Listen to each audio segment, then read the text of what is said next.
Selamat pagi, selamat malam, selamat malam. Pada malam hari ini kami dari kelompok 5 akan membawakan teori akuntansi dengan judul Emerging Issue in Accounting and Auditing. Next.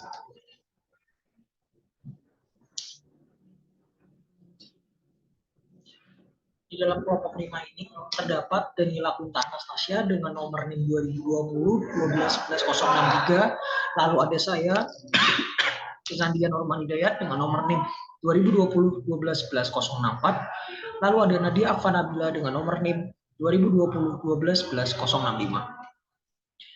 Pembacaan materi akan dimulai oleh Daniela Kunta Anastasia, dilanjutkan oleh Nadia Affa Nabila, dan diakhiri oleh saya, Zandia Norman Hidayat. Kepada Daniela Kunta Anastasia, waktu dan tempat saya persilakan.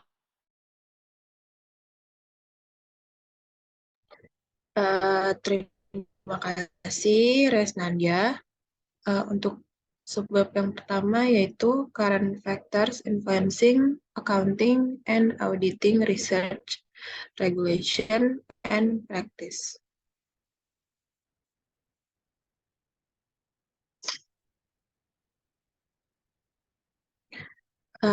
Salah satu pengaruh utama pada penelitian dan praktik akuntansi dan audit yang diteliti adalah pertumbuhan standar akuntansi dan audit yang berlaku secara internasional.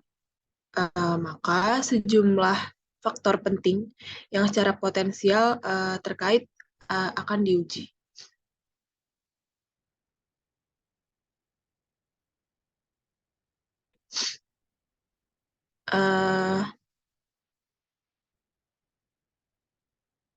Selanjutnya,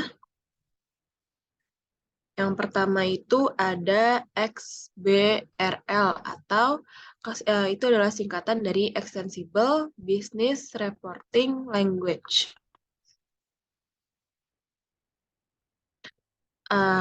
Adanya perkembangan pada revolusi teknologi yang mempengaruhi penyiapan laporan keuangan.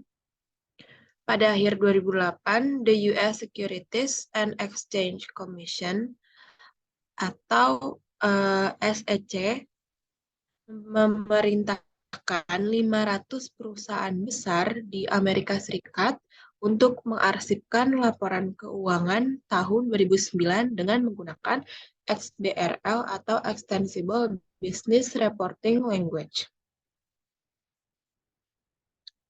XBRL sendiri memungkinkan informasi keuangan untuk disajikan secara lebih interaktif dan mudah digunakan atau user-friendly dengan cara melakukan tagging data individual, sehingga data tersebut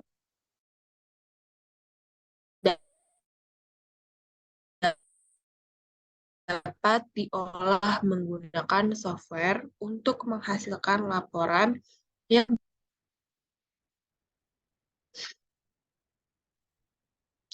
harapan dari SEC sendiri terhadap XBRL adalah mempercepat analisis data keuangan perusahaan dengan memperluas kelompok pengguna dengan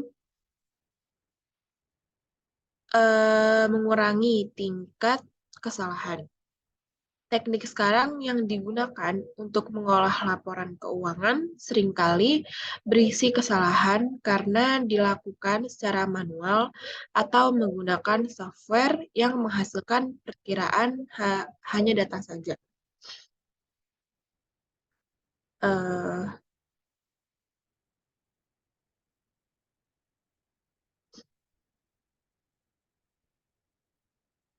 Selanjutnya, laporan keuangan disimpan dalam database SEC atau yang dikenal dengan EDGAR yang bisa diakses via web sehingga lebih menarik para pengguna. HK menunjukkan bahwa perkembangan ini berarti ketersediaan akses data yang lebih besar dan memungkinkan menempatkan manajer perusahaan dalam kehati-hatian yang lebih besar untuk menjelaskan laporan keuangannya.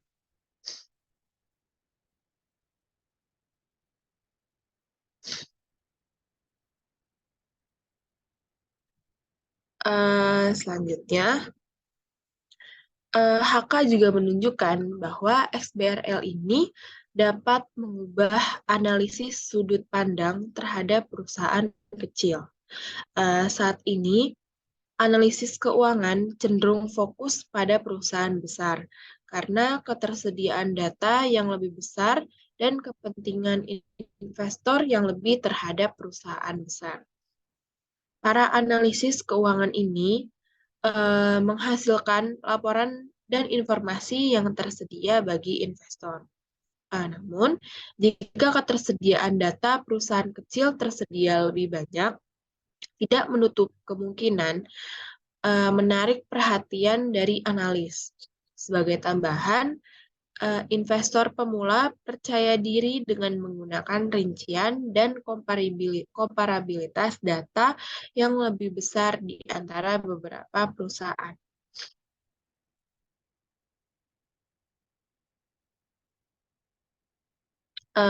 Meskipun demikian, Chief Financial Officer atau CFO akan kehilangan kemampuan untuk memilih tingkat pemisahan atau disaggregation data pada laporan keuangan.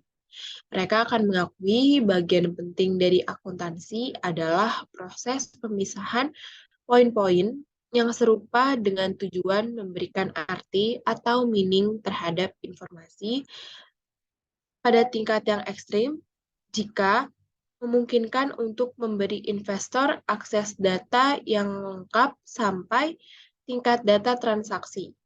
Ini akan menjadi tidak berguna karena data tersebut menjadikan data tersebut tidak ada artinya. Arti meaning ditambahkan oleh akuntan melalui proses klasifikasi dan penyatuan atau aggregation yang membolehkan sebagai contoh perhitungan rasio beban tertentu terhadap penjualan. Selanjutnya, ada salah satu isu terkait XBRL, yaitu apakah pendekatan audit sekarang atas rekonsiliasi versi cetak dari dokumen terkait XBRL dengan informasi yang berada di SEC memadai. Plumlee dan Plumlee menunjukkan bahwa provinsi dari informasi XBRL adalah perpanjangan dari paradigma pelaporan tradisional yang akan mengubah cara penggunaan data keuangan dan non-keuangan.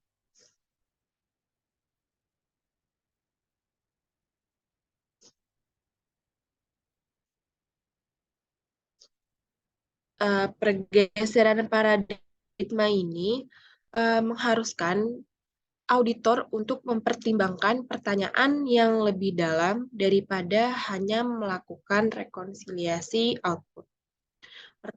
Pertanyaannya meliputi mempertimbangkan kesalahan dalam XBRL dan apakah materialitas berarti ketika potongan data keuangan akan digunakan di luar konteks laporan keuangan. Materialitas secara tradisional dinilai sebagai dampak keputusan pengguna. Panduan kuantitatif yang menunjukkan hal tertentu dipertimbangkan terpisah dan dalam kesatuan dalam proporsi terhadap dasar yang di AASB disebut 1031 materiality. Jika data dapat diakses secara terpisah atau dalam kombinasi yang baru. Panduan materialitas ini tidak dapat diterjemahkan dengan cara yang sama. Plumlee bersama HK melakukan penelitian untuk lebih memahami keuntungan dan kelemahan XBRL dan dampaknya terhadap pelaporan dan audit keuangan di masa depan. Selanjutnya, yaitu efek corporate collapse dan The Sarbanes-Oxley Act tahun 2002. Pada awal tahun 2000-an, sejumlah perusahaan besar tumbang atau kolaps dan aturan berganti sebagai gambaran atas akuntansi dan audit, dan hal tersebut mempengaruhi lingkungan. Kritik atas independensi auditor dan tata kelola perusahaan menjadi front burner yang menarik banyak komentar publik dan penelitian. Selanjutnya, sebagai contoh, di Amerika Serikat sebelum era Sarbanes-Oxley Act 2002 atau SOX, firma audit saling mereview dengan menggunakan sistem peer review dari American Institute of Certified Public Accountant atau AICPA.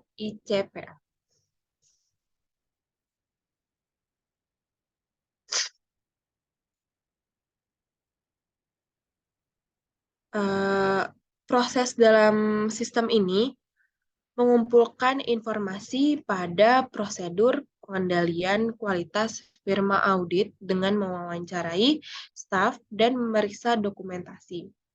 Fogarty mengkritik proses ini dengan alasan bahwa proses review tidak secara memadai dalam kehati-hatian dan preview akan tidak mampu mendeteksi kesalahan penting. Hal ini menunjukkan bahwa staf dapat dilatih menjawab pertanyaan per review dan dokumen yang dihasilkan tidak sebagaimana mestinya.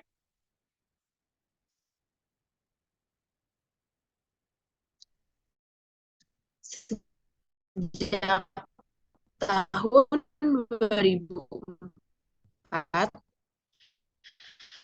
Public Company Accounting and Oversight Board yang dibentuk dengan mengarahkan inspeksi independen dari firma audit mengarah pada perubahan aturan.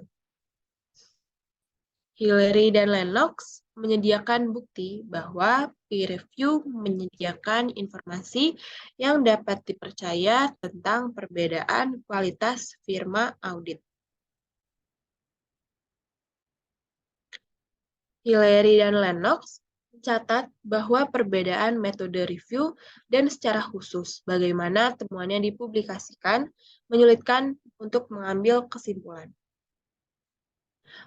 Dalam sistem AICPA, terlihat bahwa firma yang mereview cenderung tidak melaporkan masalah audit jika mereka tidak dalam kondisi bersaing dengan firma yang sedang direview.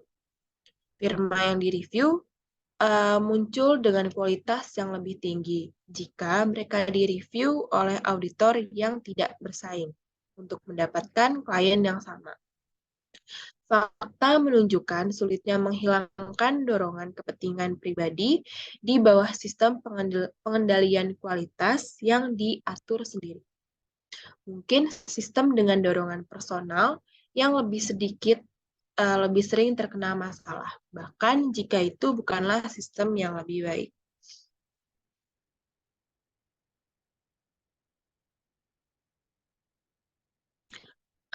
Selanjutnya, provinsi kunci yang lain dalam SOX adalah batasan pada provisi pada jasa konsultansi tertentu atau non-audit oleh firma audit kepada klien mereka. Auditor laporan keuangan dilarang memberikan jasa konsultansi kepada klien mereka, kecuali terhadap beberapa pengecualian dengan terlebih dahulu melakukan persetujuan dengan komite audit klien.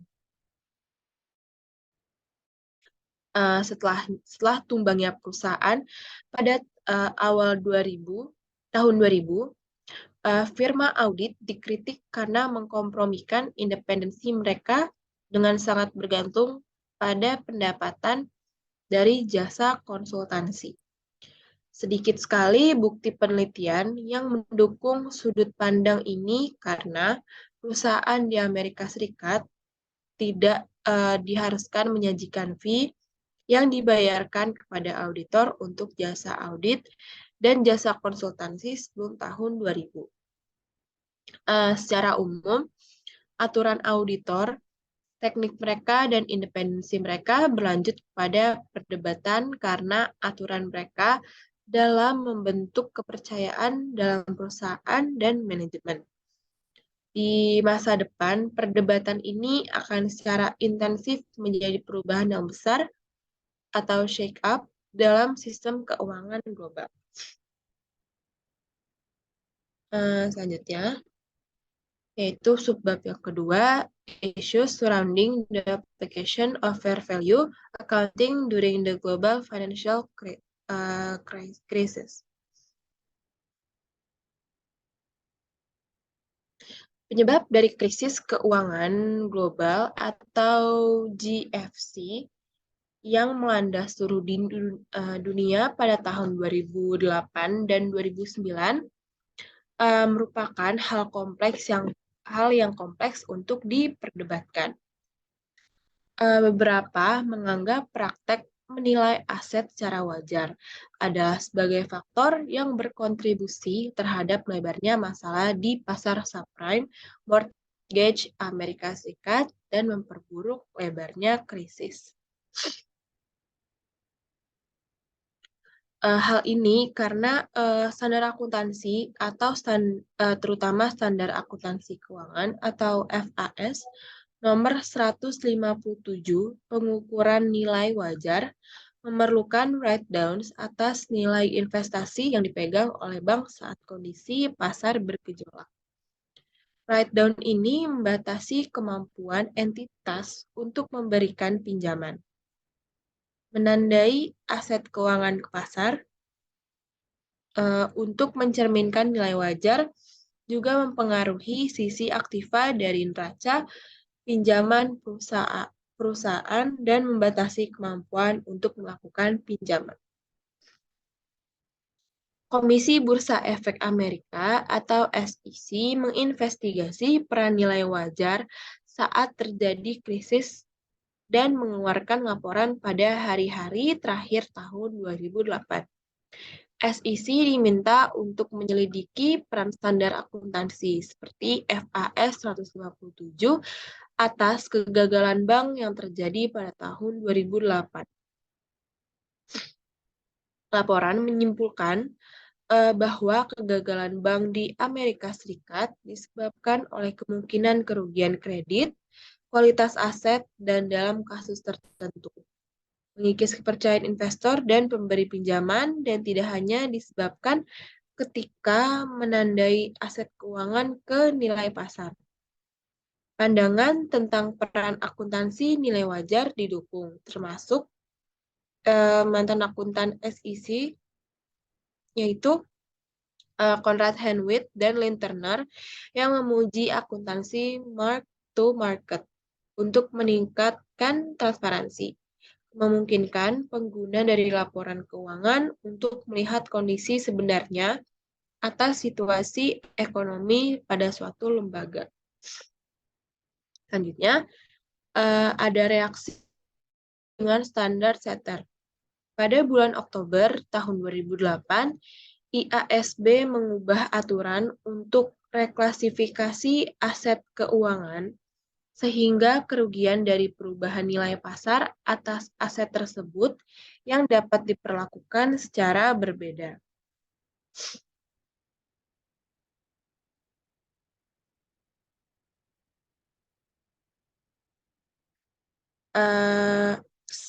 Sebelum perubahan aturan, standar internasional diperlukan, seperti kerugian yang akan diambil melalui laporan laba rugi.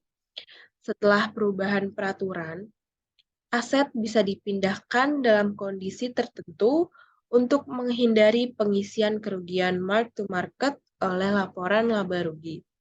Namun, ada juga aturan perubahan yang membutuhkan pengungkapan instrumen keuangan dan pengaruh reklasifikasi pada laporan laba rugi. Perubahan ini dibuat melalui amandemen untuk IAS 39 dan IFRS nomor 7. Ketua IASB, Tuan David Tweedy, telah berbicara secara terbuka tentang tuntutan yang dibuat oleh IASB oleh politikus Eropa yang meminta perubahan untuk standar yang konsisten dengan keinginan bank-bank di Eropa. Setelah perubahan peraturan yang dihitung sejak Juli tahun 2008, salah satu bank Eropa atau Deutsche Bank mengurangi write-down dan menghasilkan laba sebelum pajak. G20 mengadakan pertemuan dan menghasilkan rekomendasi untuk perubahan regulasi pasar keuangan, termasuk standar akuntansi, instrumen keuangan, penurunan aset, dan akuntansi untuk item of neraca.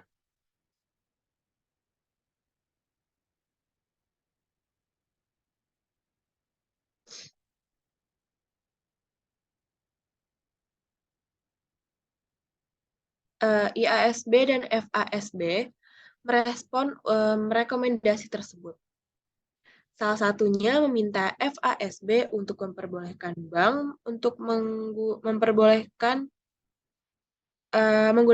penilaian sendiri dalam menentukan nilai wajar aset daripada menggunakan pasar sebagai kriteria objektif. Blundell, Wicknell, Atkinson, dan Lee dalam papernya menjelaskan hal-hal yang membuat krisis keuangan global, yaitu yang pertama, kebijakan likuiditas makro global, yang kedua, kerangka kerja regulasi yang masih minim. Lalu ada auditor dari krisis keuangan global. Berdasarkan catatan Sika, sangat sedikit perhatian yang diberikan dalam tekanan pada peran auditor pada saat krisis.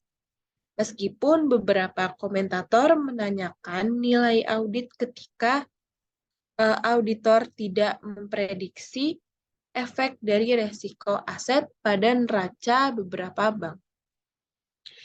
Canadian Institute of Chartered Accounts and the Institute of Chartered Accountants di Inggris dan Wales mengeluarkan publikasi yang menekankan resiko yang dialami auditor ketika menilai nilai aset dan mempertimbangkan jasa perencanaan manajemen untuk memitigasi resiko berkesinambungan dan isu likuiditas selama resesi antisipasi. Publikasi ini juga menegaskan betapa pentingnya standar etis ketika menghadapi tekanan dari manajemen untuk menghindari pengakuan yang tidak diinginkan atau write-down.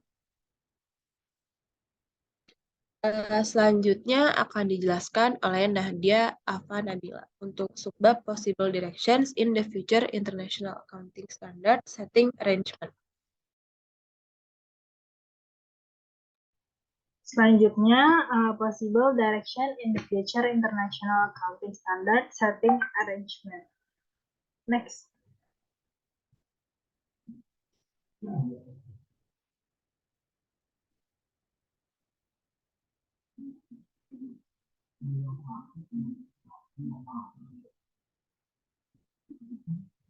Yang pertama ada proyek konvergensi IASB dan FASB.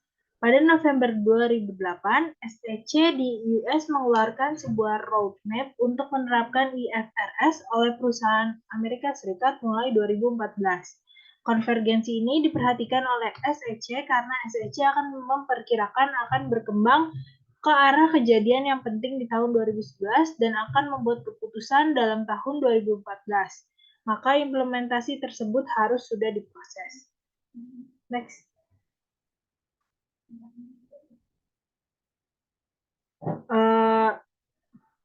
Kejadian penting tersebut berhubungan dengan yang pertama, ada perbaikan dalam standar akuntansi, yang kedua, akuntabilitas dan membiayai IASC, yang ketiga, perbaikan dalam kemampuan untuk menggunakan data pelaporan IFRS, yang keempat, mengadakan pendidikan dan pelatihan yang berhubungan dengan IFRS, yang kelima, dibatasi untuk segera menggunakan IFRS, di mana hal ini akan mempertinggi komparabilitas untuk investor US. Yang keenam, mengantisipasi pemilihan waktu pembuatan peraturan mendatang oleh komisi. Dan yang terakhir, mengimplementasikan pemerintah menggunakan IFRS oleh issuer. Rencana kerja SEC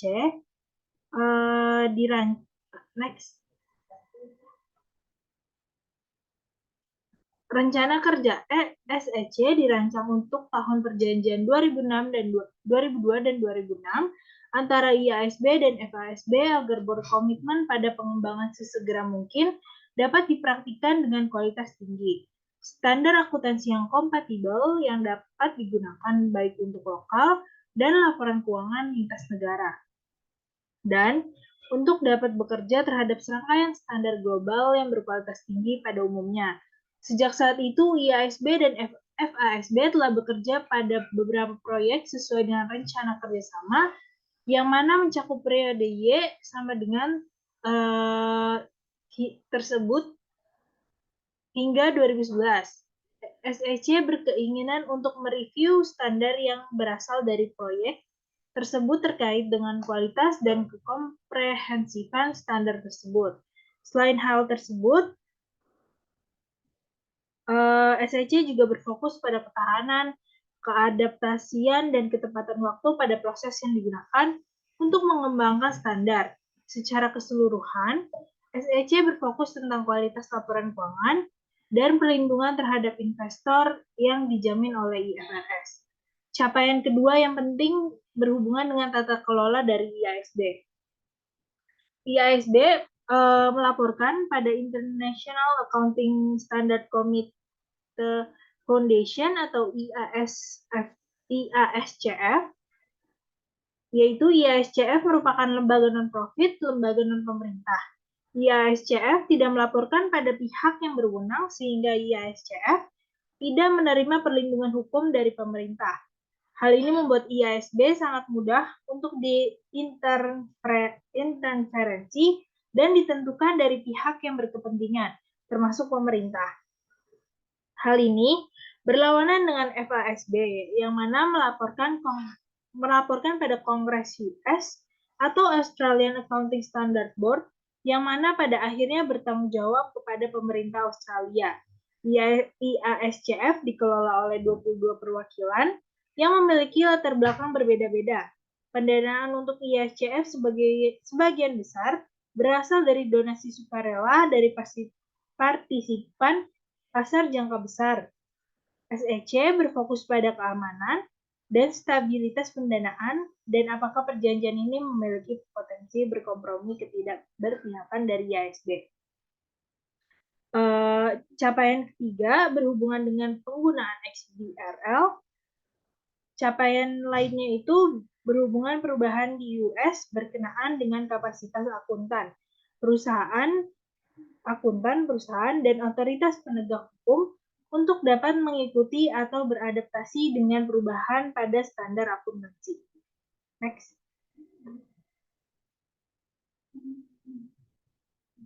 Selanjutnya ada masalah dalam konvergensi IFRS use GAAP. Meskipun keberadaan rencana kerja, hal tersebut bukan berarti US akan mengadopsi IFRS. Pimpinan SEC Mariska Piro akhir-akhir ini berkata bahwa dia tidak akan merasa terikat dengan rencana kerja tersebut. Dia menambahkan bahwa dia telah berfokus pada standar IFRS pada umumnya dan tidak dipersiapkan untuk menyerahkan penyusunan standar atau tanggung jawab atas kekeliruan pada IASB. Pihak lain juga mengungkapkan keprihatinan sehubungan dengan tekanan politik ditempatkan pada IASB pada akhir 2008 yang memaksa perubahan aturan pada bank menggunakan nilai wajar. Namun, beberapa komentator telah mengakui bahwa SEC dan FASB tidak sepenuhnya kebal dari tekanan politik tersebut. Next.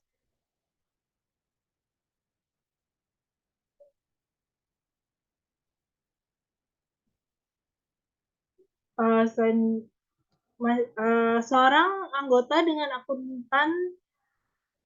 akuntansi perusahaan pengawasan publik atau PCAOB di Amerika Serikat, Charles Niemeyer, juga mengkritik tujuan konvergensi. Perhatian utamanya adalah bahwa beralih ke IFRS akan membiarkan US dengan aturan yang lebih sulit untuk ditegakkan.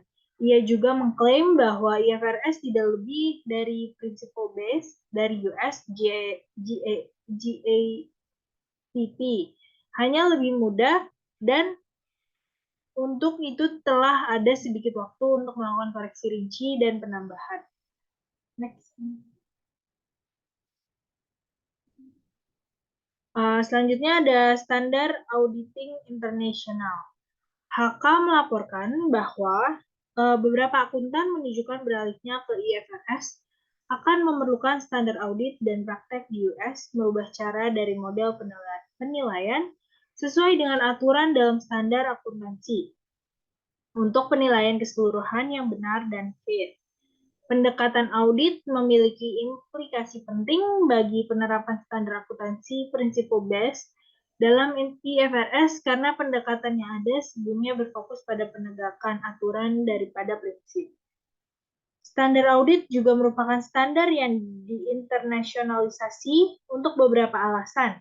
Sebagai standar akuntansi yang mana bisnis yang mengglobal dan harga pasar menciptakan permintaan untuk standar global. Banyak perusahaan multinasional secara sukarela memilih untuk memiliki laporan keuangan mereka yang telah diaudit sesuai dengan International Standard on Auditing atau ISAS. Dan beberapa negara apakah mengadopsi ISAS menjadi standar audit nasional mereka atau dasar standar audit nasional mereka pada ISA.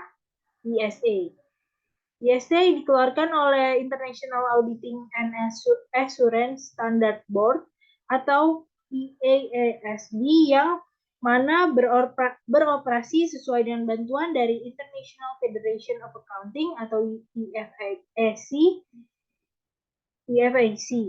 IAASB akhir-akhir ini telah menyelesaikan proyek yang lebih jelas yang berkaitan dengan pengonsepan kembali standar yang ada dalam formulir yang dibuat untuk meningkatkan pemahaman dan pelaksanaan standar tersebut. Sebagaimana mereka membantu penerjemahan program kerja IAASB untuk tahun 2009 sampai 2011 bertujuan untuk menyediakan standar baru dan memproses untuk meningkatkan dan menilai keefektifan dari ISA. Next.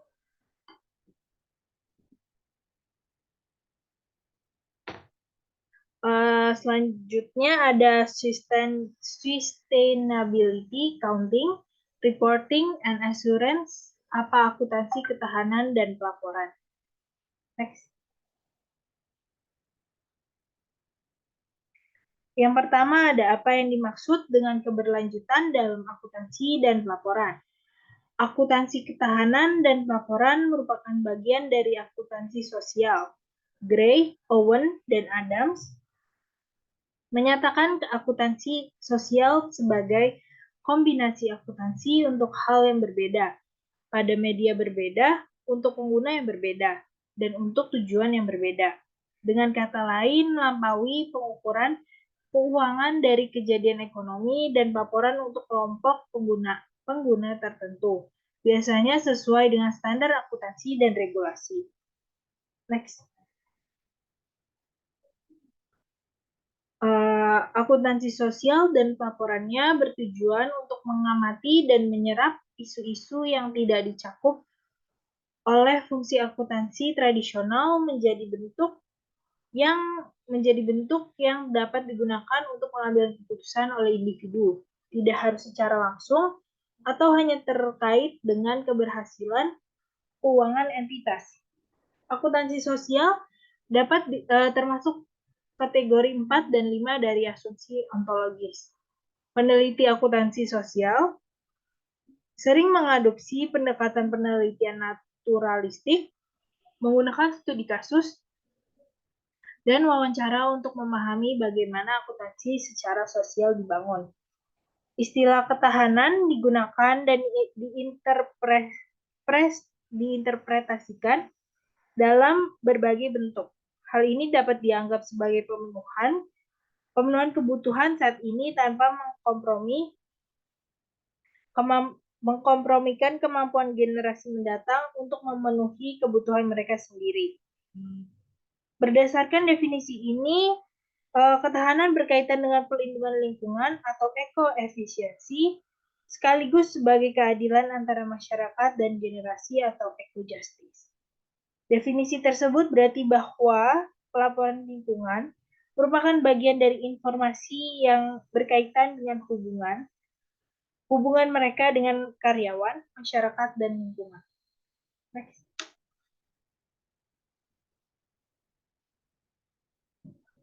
Selanjutnya ada perkembangan saat ini dalam pelaporan ketahanan. Bentuk dari pelaporan ketahanan telah berubah pada masa kini terkait beberapa perkembangan. Salah satu yang paling banyak digunakan sebagai pedoman dalam pelaporan ketahanan adalah yang dikeluarkan oleh Global Reporting Initiative atau GRI yang direvisi dan 9 dikeluarkan pada Oktober 2006. Pedoman GRI membentuk dasar framework dari pengungkapan ketahanan dan berisi prinsip dan petunjuk serta standar pengungkapan untuk semua tipe organisasi. Prinsip tersebut menentukan isi dari laporan ketahanan, kualitas informasi, dan batas laporan. Standar pengungkapan termasuk strategi dan profil ketahanan organisasi, pendekatan manajemen, dan indikator performa. Pedoman GRI sesuai dengan tujuan kerangka konseptual yang digunakan dalam pedoman pelaporan keuangan. Perusahaan yang mengadopsi pedoman GRI dapat mendaftarkan laporannya dengan GRI, dan pada bulan Maret 2009 hampir 1.000 laporan untuk 2008 terdaftar.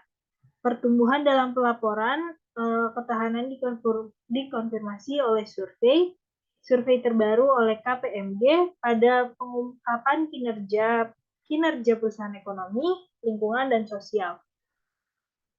Survei menemukan bahwa lebih dari 90% perusahaan ekonomi 90% dari 250 perusahaan mempublikasikan ketahanan atau tanggung jawab perusahaan. KPMG juga melaporkan bahwa 70% dari pelaporan perusahaan di seluruh dunia menggunakan pedoman GRI, mungkin karena kredibilitas dari standar dan adanya keuntungan yang diperoleh.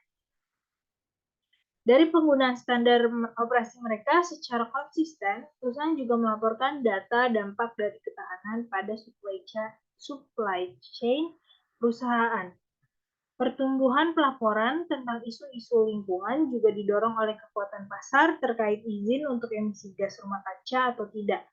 Perusahaan yang dipengaruhi oleh pasar ini perlu untuk menghitungkan emisi gas rumah kaca mereka dan melaporkan berdasarkan peraturan yang ditetapkan otoritas peraturan yang relevan. Perkembangan izin wajib terkait emisi khususnya pada pembentukan Uni Eropa Emisi Trading Scheme atau EU ETS pada bulan Januari 2005 telah juga memberikan kontribusi terhadap hubungan yang dekat antara pelaporan keuangan dan lingkungan atau pelaporan ketahanan. Hal ini disebabkan kebutuhan untuk mempertimbangkan hak-hak atau izin emisi dan kewajiban yang timbul sebagai akibat dari emisi yang dibuat. 50 miliar pada tahun 2007 dalam periode sebelum mengenal Uni Eropa, ETS International Financial Pelaporan Komite Interpretasi atau IFRIC, suatu badan pendukung IASB merilis sebuah dokumen resep perlakuan akuntansi yang dapat diterima untuk hak-hak emisi. IFRIC 3 hak emisi diperlukan perusahaan untuk memperlakukan seluruh tunjangan sebagai aset tidak berwujud. Ini berarti bahwa mereka harus mengakui nilai wajar semua tunjangan bebas penghasilan, sedangkan biaya emisi yang sesuai akan diakui secara bertahap sebagai akumulasinya. Cook menjelaskan respon terhadap dokumen sebagai kemarahan publik dan itu ditarik pada bulan Juni 2005.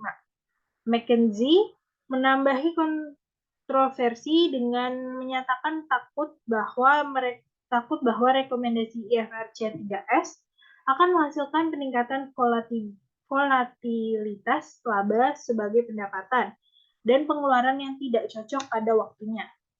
McKinsey berpendapat bahwa perusahaan lebih memilih untuk memperlakukan hak emisi sebagai instrumen keuangan dan menerapkan akuntansi lindung nilai berdasarkan IAS 39.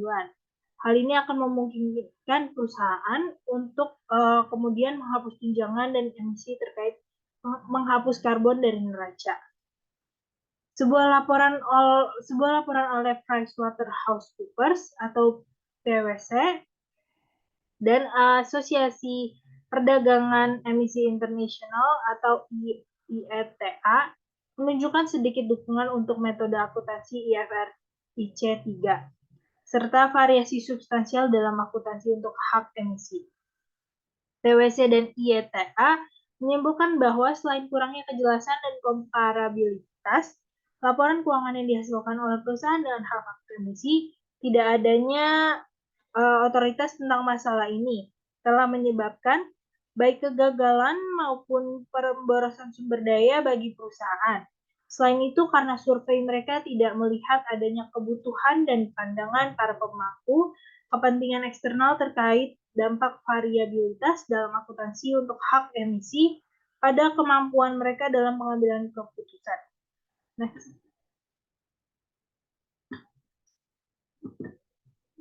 Selanjutnya ada kecenderungan dalam keyakinan pelaporan keberlanjutan. Sebuah unsur penting dari kegunaan laporan keuangan perusahaan adalah keyakinan yang independen atas laporan. Keyakinan yang independen memberikan kepercayaan kepada pemegang kepentingan tentang kredibilitas, relevansi, dan keandalan atas laporan. Perbedaan antara audit dengan review adalah tingkat keyakinan yang diberikan oleh auditor terkait keandalan informasi yang diberikan perusahaan. Hal ini ditentukan oleh sifat dan jangkauan dari prosedur yang dilakukan oleh auditor, hasil dari prosedur, dan objektivitas bukti yang diperoleh. Audit memberikan tingkat keyakinan yang memadai, dan review memberikan tingkat keyakinan yang terbatas. Beberapa perusahaan mencari keyakinan atas laporan keberlanjutan mereka.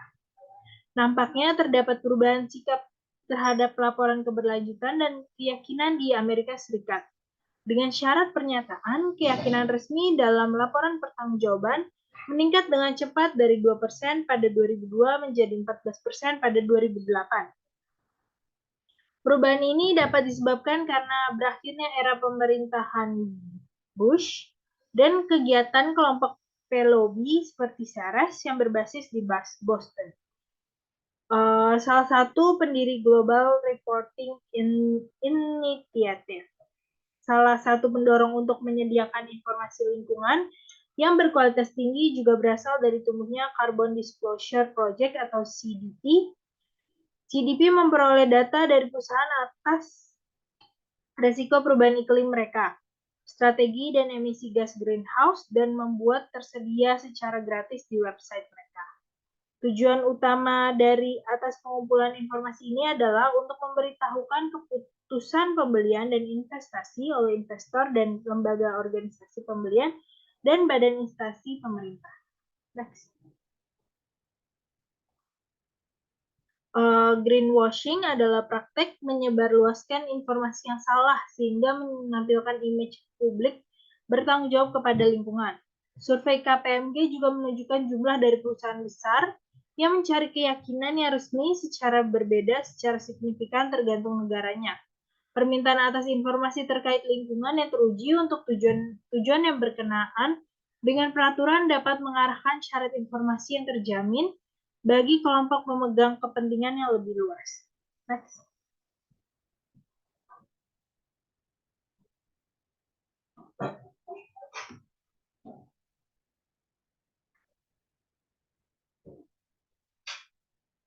Mengapa mencari keyakinan atas laporan keberlanjutan?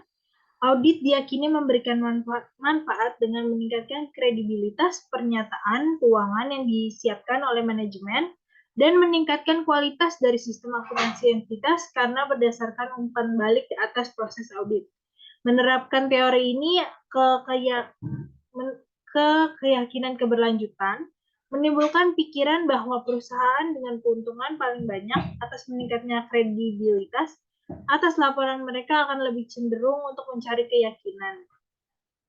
Perusahaan dengan keuntungan paling banyak atas laporan yang lebih kredibel adalah kemungkinan besar mereka yang sangat terlihat. Industri yang berpotensi tinggi menimbulkan polusi. Next.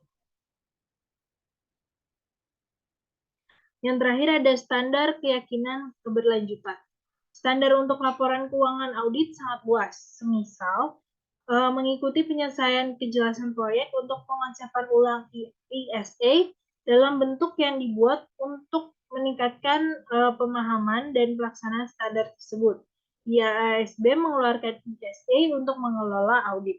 Namun demikian, terdapat keterbatasan otorisasi pedoman untuk perjanjian asersi pada keberlanjutan laporan dan informasi karbon emisi.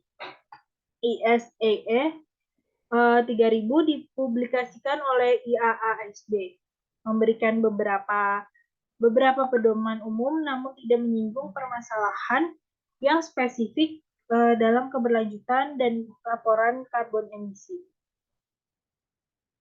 Semisal hal ini mungkin diterapkan secara tidak konsisten oleh penyedia asersi, pedoman laporan yang biasa digunakan lainnya adalah AA 1000 AS yang dikeluarkan oleh Accountability.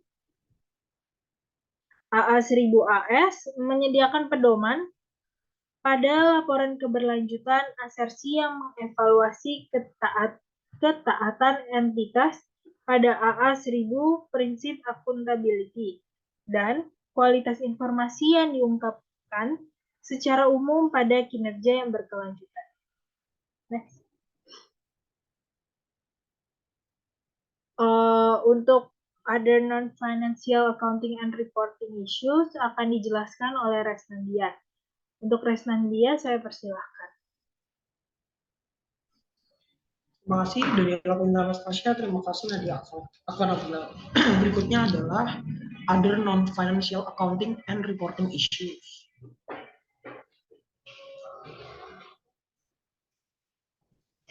Next. Akuntansi air saat ini sedang dikembangkan oleh Dewan Standar Akuntansi Air atau WASB di Australia dengan proyek serupa di berbagai tahap pengembangan di tempat lain.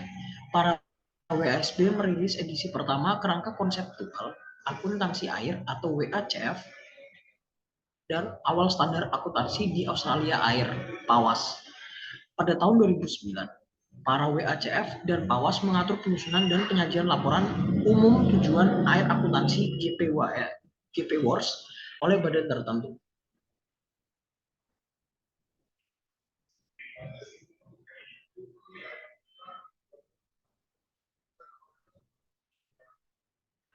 Next.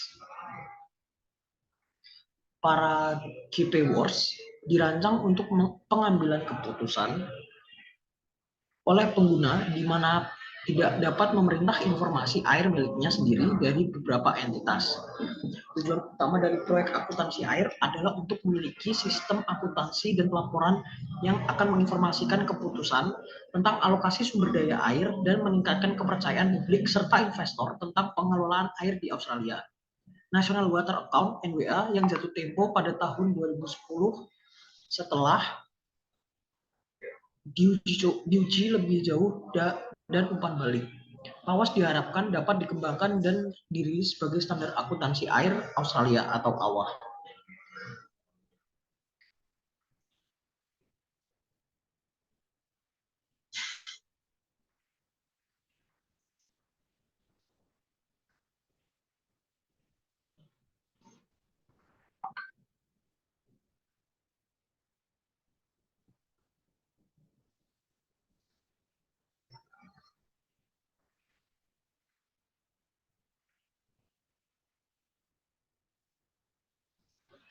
Tujuan WASB tentang pengembangan standar akuntansi air dan prosedur untuk memfasilitasi dalam pengambilan keputusan oleh berbagai pengguna yang peduli tentang distribusi.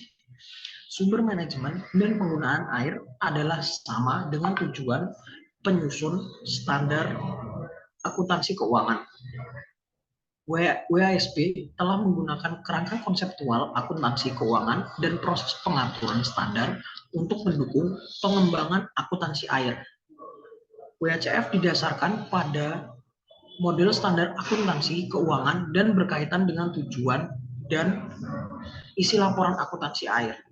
WACF mengatur tujuan laporan akuntansi air, tujuan entitas pelaporan, karakteristik kualitatif dari informasi yang dilaporkan, unsur-unsur dari laporan-laporan ketika elemennya diakui dalam tujuan umum laporan akuntansi air, dan berbagai mengukurnya serta pengungkapan kepatuhan dan jaminan.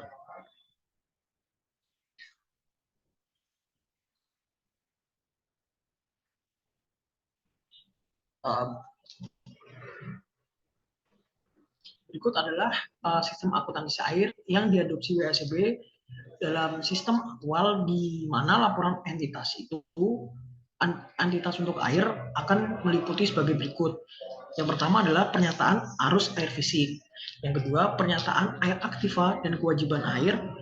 Yang ketiga, pernyataan perubahan aktiva air dan air kewajiban. Yang keempat adalah pengungkapan catatan. Yang kelima, pernyataan kepatuhan dan pernyataan jaminan.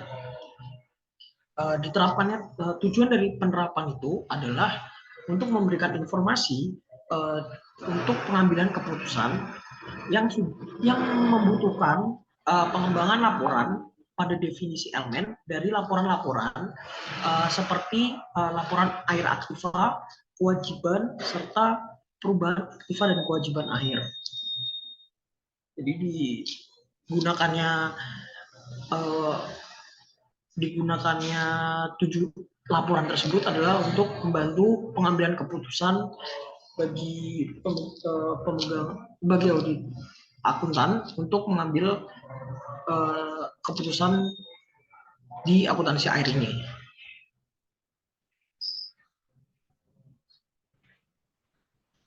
Next.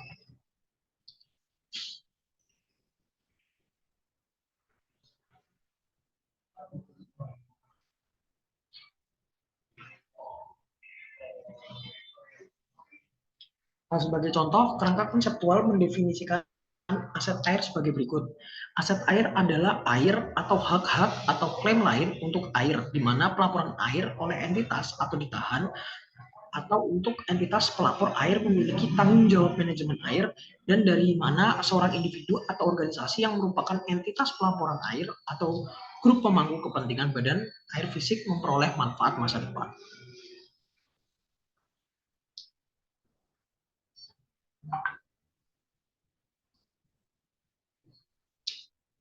Next.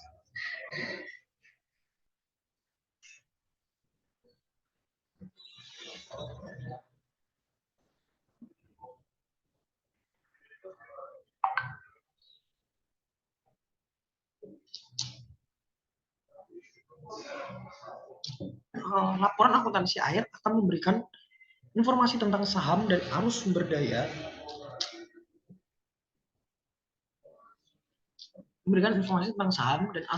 air, bukan hanya data dan klaim yang dibuat oleh manajer yang bergantung pada data yang bersumber di luar sistem formal akuntansi, seperti dalam pelaporan keberlanjutan. Dengan cara yang sama, bahwa auditor laporan keuangan menambah nilai atas laporan keuangan dengan meningkatkan kredibilitas mereka. Diharapkan bahwa laporan air akan diaudit. Auditor bisa memberikan jaminan pada laporan air dengan menggunakan keterampilan yang sama dan teknik yang digunakan untuk laporan audit keuangan. Meskipun mereka kemungkinan akan perlu mencari pendapat mengenai masalah teknis dari insinyur dan ahli kualitas air.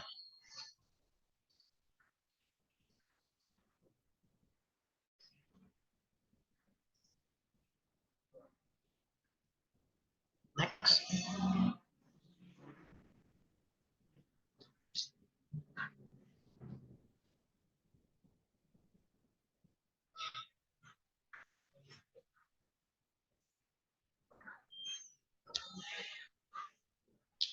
Next.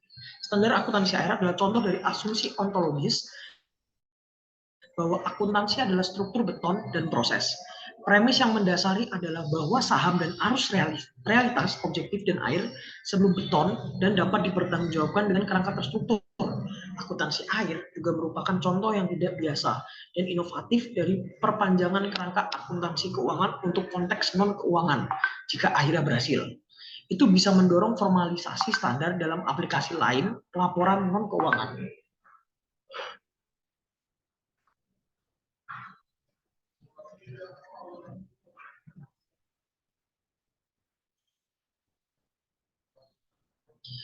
Akuntansi air versus akuntansi emisi gas rumah kaca atau GGP. Satu perbedaan kunci antara standar akuntansi air dan standar GGP adalah penekanan sebelumnya atas akuntansi untuk saham dan arus air yang menggunakan proses akrual. Pendekatan pengukuran akuntansi air berasal dari adopsi eksplisit atas tujuan untuk menghasilkan informasi yang sama dengan kerangka konseptual akuntansi keuangan. GGP kaca yang menyajikan suatu akun kebenaran dan adil atas emisinya dan menekankan karakteristik kualitatif atas relevansi, kelengkapan, konsistensi, transparansi, dan akan tujuan.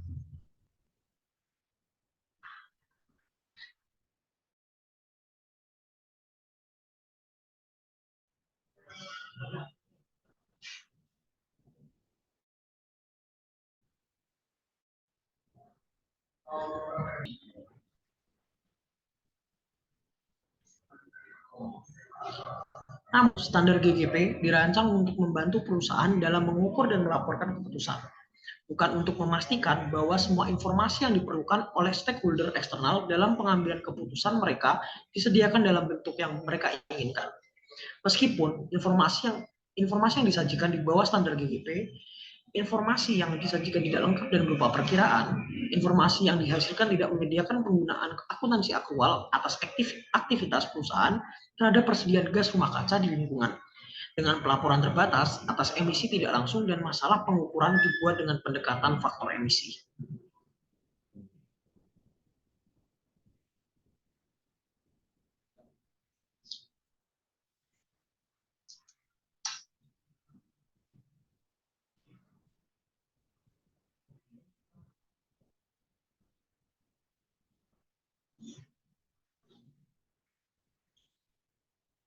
Next.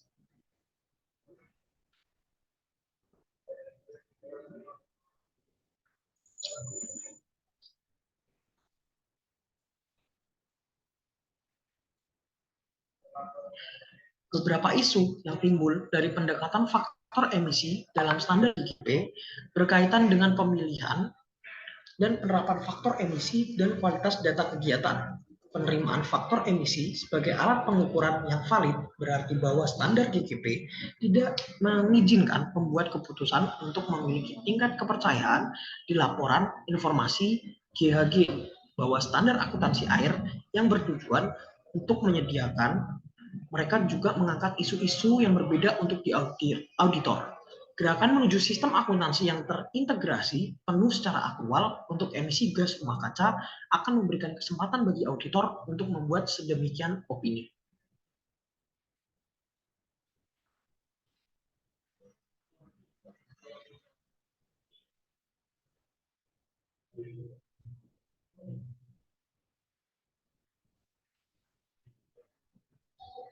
Namun, meskipun keterbatasan standar GGP dan upaya lain untuk mengukur emisi gas rumah kaca, sistem ini berarti bahwa untuk pertama kalinya dalam sejarah terdapat perusahaan yang melaporkan data emisi gas rumah kaca.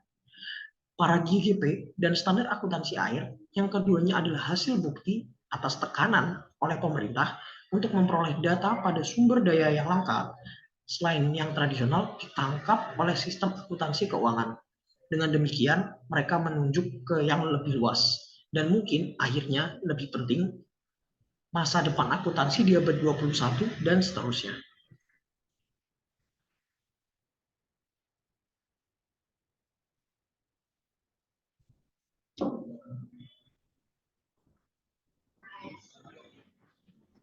Terima kasih. Sekian presentasi dari kami. Sekiranya ada tambahan dari Daniela Quinta Anastasia atau Nadia Akfa Nabila, saya persilahkan. Saya mau menambahkan sedikit. Untuk summary di presentasi kali ini adalah faktor-faktor terkini yang mempengaruhi penelitian, regulasi, dan praktik akuntansi dan audit. Itu perusahaan-perusahaan besar di Amerika Serikat sekarang diharuskan untuk mengajukan laporan keuangan mereka dengan SEC menggunakan XBRL. XBRL memungkinkan data keuangan diberi teks sehingga dapat diekstrak oleh perangkat lunak untuk menghasilkan laporan yang dirancang khusus, memungkinkan kelompok pengguna yang lebih luas untuk mengakses dan menganalisis data keuangan perusahaan dengan cepat. XBRL akan melonggarkan kendali yang dimiliki manajer perusahaan saat ini pada keputusan agregasi data dan menempatkan kinerja manajer di bawah pengawasan yang lebih ketat. Beberapa masalah muncul untuk audit dari pelaporan XBRL dan dari perubahan undang-undang independensi auditor setelah peruntuhan perusahaan di awal tahun 2000-an. Bukti penelitian bahwa independensi perusahaan di awal tahun 2000-an Bukti penelitian bahwa independensi auditor dikompromikan ketika auditor memberikan layanan konsultasi non-audit beragam, tetapi Undang-Undang Sarbanes-Oxley di Amerika Serikat membatasi penyediaan layanan ini oleh auditor untuk iklan audit mereka. Itu saja yang bisa saya sampaikan. Saya kembalikan ke Reza. Terima kasih Nadia Akfa Nabila atas summary-nya. Apakah Daniela Quinta Anastasia ada tambahan? Dari saya nggak ada. Terima kasih kepada Daniela Quinta Anastasia serta Nadia Akfa Nabila yang sudah menemani saya untuk mempresentasikan mengenai materi teori akuntansi pada malam hari ini. Sekiranya kami ada salah kata, kami mohon maaf. Terima kasih telah menyaksikan mengenai presentasi kami malam hari ini. Semoga besok pagi bisa semangat dalam menempuh hari-harinya. Terima kasih semuanya. Terima kasih Daniela Quinta, terima kasih Nadia Akfa Nabila. Terima kasih Reza, makasih Quinta.